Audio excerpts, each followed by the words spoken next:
ಇವನು ಅನೇಕ ಬಾರಿ ಪ್ರಯತ್ನ ಪಟ್ಟು ಯಾರು ಮಾತು ಕೇಳದೇ ಇದ್ದಾಗ ತೀರಾ ಒಂದು ಪೊಲೀಸ್ ಠಾಣೆಗೆ ತಂದು ಒಂದು ತಲೆಬುರುಡೆನ ಮೂಳೆನ ಕೊಟ್ಟ ಅಂತ ಹೇಳ್ತಾರಲ್ಲ, ಆ ಜಾಗ ಎಲ್ಲಿ ಹೋಗಲಿ?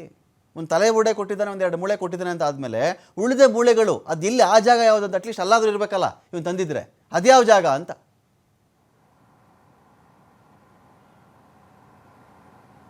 ಎಸ್ ರಮಾಕಾಂತ್, ಇದೇ ವಿಚಾರ ಇರುವಂಥದ್ದು. ಡೇ 1 ಕೂಡ ನಾವು ಇದೇ ಅನ್ಕೊಂಡಿದ್ವಿ. ಅಂದರೆ ಆತನನ್ನು ಆ ಜಾಗಕ್ಕೆ ಮೊದಲಿಗೆ ಕರ್ಕೊಂಡು ಹೋಗ್ತಾರೆ, ಅಲ್ಲಿ ಮಹಜರು ಪ್ರಕ್ರಿಯೆಗಳೆಲ್ಲ ನಡೆಯುತ್ತೆ, ಆ ಬಳಿಕ ಇದಕ್ಕೆ ಸಂಬಂಧಪಟ್ಟ ಹಾಗೆ ಪಾಯಿಂಟಿಂಗ್ ಪ್ರೊಸೆಸ್ ಎಲ್ಲ ನಡೀಬಹುದು ಅಂತ. ಆದರೆ ಅಧಿಕಾರಿಗಳು ನೇರವಾಗಿ ಈ ಜಾಗಕ್ಕೆ ಹೋಗ್ತಾರೆ. ಅಂದರೆ ಈ ಹಿಂದೆ ಎಲ್ಲೆಲ್ಲ ಆತ ಹೂತಿದ್ನೋ ಆ ಜಾಗಕ್ಕೆ ಹೋಗಿದ್ದಾರೆ, ಅಲ್ಲಿ ಮಾರ್ಕಿಂಗ್ ಪ್ರೊಸೆಸ್ಗಳನ್ನೆಲ್ಲ ಮಾಡಿದ್ದಾರೆ. ಈ ನಡುವೆ ಉಳಿದುಕೊಂಡಿರುವಂಥ ಪ್ರಶ್ನೆ, ತುಂಬ ಕಾನ್ಫಿಡೆಂಟ್ ಆಗಿ ಆತ ನಾನು ಮಾಡಿರುವಂಥ ಆರೋಪ ನಿಜ ಅನ್ನೋದನ್ನು ಪ್ರೂವ್ ಮಾಡೋದಕ್ಕೋಸ್ಕರ ಒಂದು ಜಾಗದಿಂದ ಕಳೆ ಬರ ತಂದಿದ್ದ, ಅದರ ಕತೆ ಏನು ಅನ್ನುವಂಥದ್ದೇ. ಆದರೆ ಈವರೆಗೂ ಬಂದಿರುವಂತಹ ಮಾಹಿತಿ ಪ್ರಕಾರ FSL ವರದಿಗೋಸ್ಕರ ಒಂದು ಕಾಯುವಿಕೆ ಅನ್ನುವಂಥದ್ದು ಆಗ್ತಾ ಇದೆ.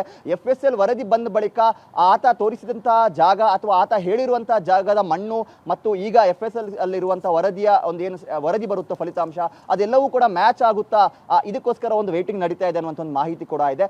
ಎಲ್ಲರೂ ಕೂಡ ಅದೇ ಕಾನ್ಫಿಡೆನ್ಸ್ ಅಲ್ಲಿ ಇದ್ರೂ ಕೂಡ ಆತ ಒಂದು ಕಡೆಯಿಂದ ತೆಗೆದುಕೊಂಡು ಬಂದಿದ್ದಾನೆ, ಹಾಗಾಗಿ ಬಹಳ ಕಾನ್ಫಿಡೆಂಟ್ ಆಗಿದ್ದಾನೆ, ಅದು ದಟ್ಟ ಕಾಡಿನಿಂದ ಆತ ತೆಗೆದುಕೊಂಡು ಬಂದಿರುವಂಥದ್ದು ಅನ್ನುವಂಥ ಒಂದು ಮಾಹಿತಿ ಇತ್ತು.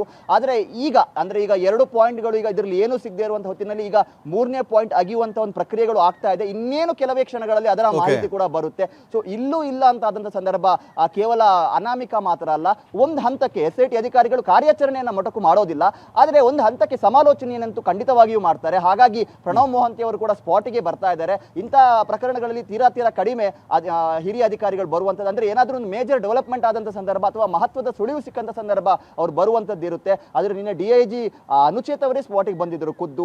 ಈಗ ಪ್ರಣವ್ ಮೊಹಂತಿ ಅವರು ಕೂಡ ಬರ್ತಾ ಇದ್ದಾರೆ. ಮುಂದಕ್ಕೆ ಅಧಿಕಾರಿಗಳು ಈಗ ಈ ಸ್ಪಾಟ್ ನಂಬರ್ 3ನ ಫಲಿತಾಂಶದ ಬಳಿಕ ಯಾವ ರೀತಿ ನಿರ್ಧಾರಕ್ಕೆ ಬರ್ತಾರೆ ಅನ್ನುವಂಥದ್ದೇ ಬಹಳ ಕುತೂಹಲ. ಇನ್ ಕೇಸ್ ಅಲ್ಲಿ ಸಿಕ್ಕಿದರೆ ಕಾರ್ಯಾಚರಣೆ ಮುಂದುವರಿಯುತ್ತೆ, ಇನ್ ಕೇಸ್ ಸಿಗದೆ ಹೋದ್ರೂ ಕೂಡ ಕಾರ್ಯಾಚರಣೆ ಮುಂದುವರಿಯುತ್ತೆ. ಆದ್ರೆ ಈ ನಡುವೆ ಏನಾದರೂ ಚೇಂಜಸ್ಗಳನ್ನ ಮಾಡಿಕೊಳ್ಳುವಂಥದ್ದು ಅಥವಾ ಆತನನ್ನ ಮತ್ತೆ ಸ್ವಲ್ಪ ವಿಚಾರಣೆ ಮಾಡುವಂಥದ್ದು, ಆತನ ವಕೀಲರೊಂದಿಗೆ ಸಮಾಲೋಚನೆ ಮಾಡುವಂಥ ಇಂಥದ್ದೇನಾದರೂ ಒಂದು ಪ್ರೊಸೆಸ್ ನಡೀಬಹುದು ಅನ್ನುವಂಥ ನಿರೀಕ್ಷೆ ಇದೆ ರಮಾಕಾಂತ್. Thank you Aditya.